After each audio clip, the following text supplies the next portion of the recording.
Good morning, students.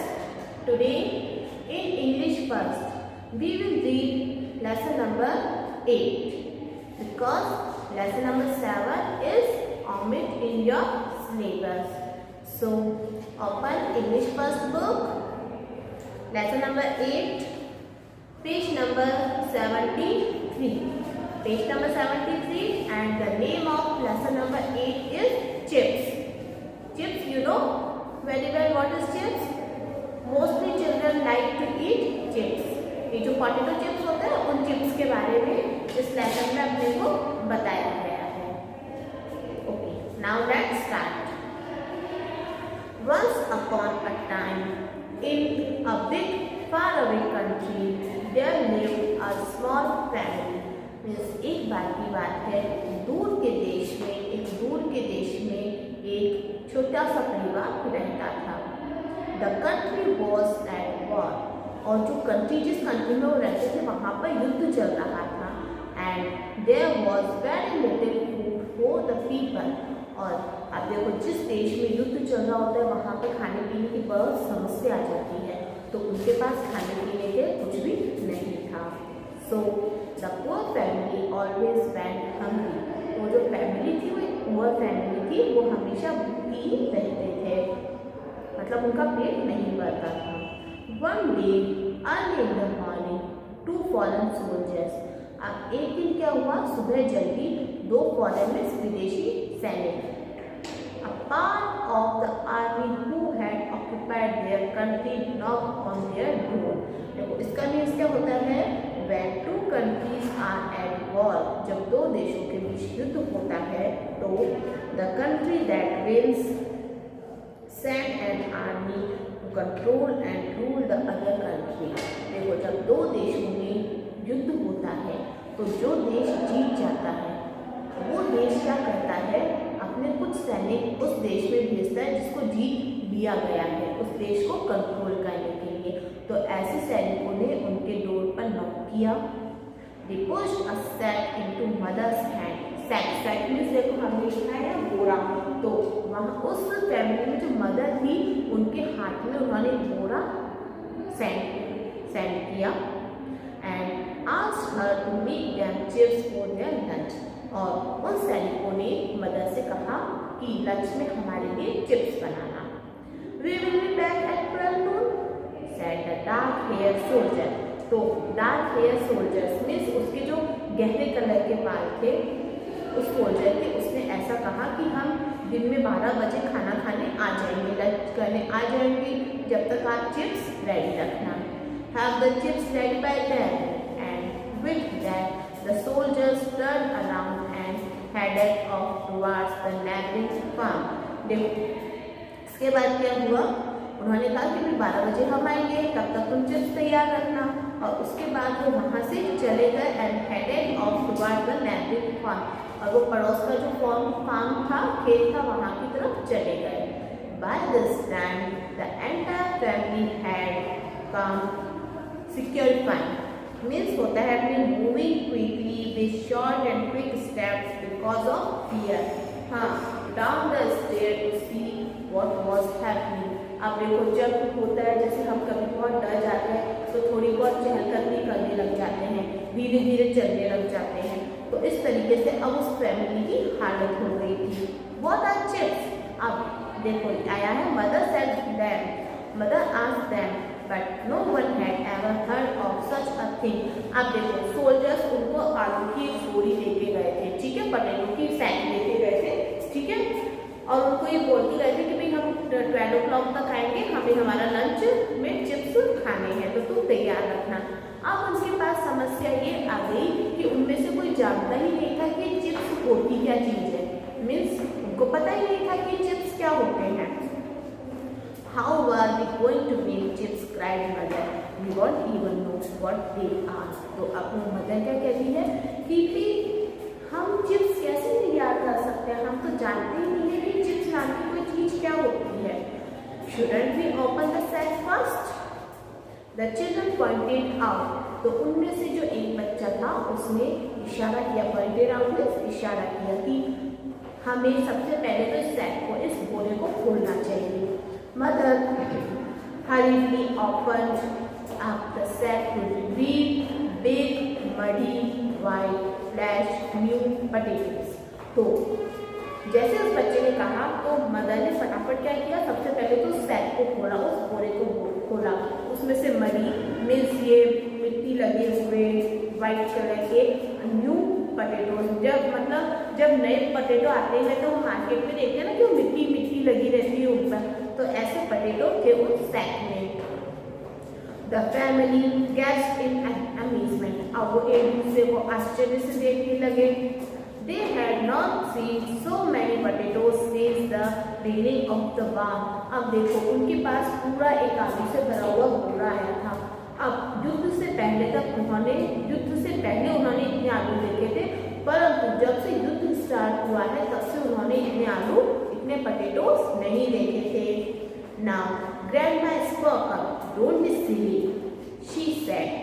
We know how to cook potatoes. तो अब वहाँ जो ग्रैंडमा थी वो क्या कहती, तुम लोग है ना अच्छे से व्यवहार करो, means don't be silly means पागल मत बनो, हम इतना तो जानती है ना कम से कम कि पटेटोज को कैसे कुक करते हैं, तो हम उसी तरीके से करते हैं। We will peel and boil them for the soldiers. तो ग्रैंडमा क्या सजेस्ट करती है कि हम आलूओं को पहले तो पील करते हैं, छीलते हैं, फिर इनको बॉईल करते हैं, then we will make a soup from the peelings for ourselves. फिर उसके बाद मदर क्या कहती है कि इसके जो छिलके उतर जाएंगे फिर उसका सूप हम बाद में हमारे लिए बनाएंगे, पहले तो ये जो पटेटोज है उसका सूप हम सोल्जर्स के लिए बनाएंगे। Come on children, let's begin. She gave each child a handful of potatoes to wash and peel. तो वो जो ग्रैंडमा होती है वो क्या करती है, हर बच्चे को मुट्ठी भर के आलू देती है कि इसको पहले तो वॉश करो और फिर छीलो। When that was done, she built a fire in the grate. Grate means होता है fireplace. मीन्स जैसे फॉरेन कंट्री होती है हम देखते हैं ना उसमें कि वहाँ पर घरों में अलाव एक अलग से जला रहता है, एंड हम a big cooking pot over the flame. और वो सबसे पहले तो उन्होंने fire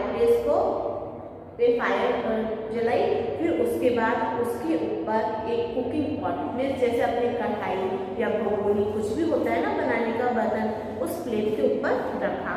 Then she poured in fresh water and the chopped potato. फिर उसके बाद उन्होंने क्या किया कि वो जो पॉट रखा था उसमें फ्रेश पानी डाला और जो काटे हुए जो आलू थे वो डाले। The whole family sat around the open fire watching the water bubble and boil. अब जब उन्होंने पानी भी डाल दिया, आलू भी डाल दिया, तो उसमें कुछ बबल धीरे धीरे जैसे जैसे गर्म होता है पानी उसमें बबल उठते हैं, वो बॉईल होता है।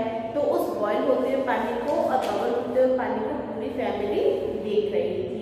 Now turn your page. Those soldiers made a big fuss for this, FUSS, an unnecessary show of excitement or interest. The youngest child said thoughtfully. तो जो एक छोटा लड़का था उसने सोचा कि वो जो सोल्जर थे वो बिना वजह ही इस चिप्स के प्रति इतना एक्साइटमेंट बता रहे हैं। Boiled potatoes are not so special, said the eldest. अब देखो इन बच्चों को तो पता नहीं था ना कि चिप्स नाम की चीज होती क्या है, तो ये सोच रहे थे कि भाई आलू लाए हैं उसको बॉईल करके खाएंगे, उसको चिप्स बोलते होंगे। तो अब उनमें से जो बड़ा लड़का था वो कह रहा था कि जो बॉइल्ड पोटैटोज है ये कोई स्पेशल डिश नहीं है जो इसके लिए सोल्जर्स ऐसे कर रहे थे कि हमको चिप्स खाने हैं। That's when the grown-ups started worrying. Let's add some herbs, said grandma, putting some into the pot. अब उसके बाद क्या होता है, अब वो लोग तो जानते नहीं कि ये चिप्स क्या होता है, तो अपने हिसाब से कुछ भी बना रहे थे पोटैटो का। तो अब ग्रैंडमा होती है तो ग्रैंडमा क्या बोलती है कि क्यों ना हम इसमें कुछ हर्ब्स डाल दें, मीन्स जड़ी बूटी डाल दें, and a few mushrooms and paper. और ग्रैंडमा कहती हर्ब्स भी डाल देते हैं और कुछ मशरूम भी डाल देते हैं। मशरूम एक छोटे छोटे जैसे पौधे टाइप में वाइट कलर के होते हैं वो। Of course cried mother and sent the children to the forest to collect the juiciest mushroom and berries. तो मदर होती है वो क्या करती है, अपने बच्चों को फॉरेस्ट में भेजती है कि भाई जंगल में जो मशरूम उगे हुए हैं या कुछ जो बेरीज उगी हुई है उनको लेकर आ जाओ। When they returned, everyone added just a few more ingredients. Ingredients means सामग्री, and then a few more and a few more still until they had made a pot of a delicious smelling stew.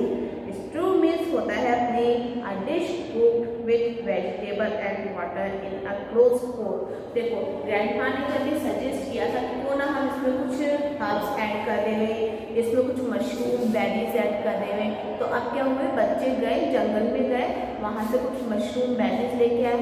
तो किसी ने तो mushroom add किया, किसी ने berries, फिर उन्होंने कुछ हर्ब्स डाली, फिर उन्होंने सोचा थोड़ी और डालते हैं, फिर और डाली। इस तरीके से एक वेजिटेबल का एक सूप तैयार हो गया, वेजिटेबल का और मशरूम का सूप तैयार हो गया।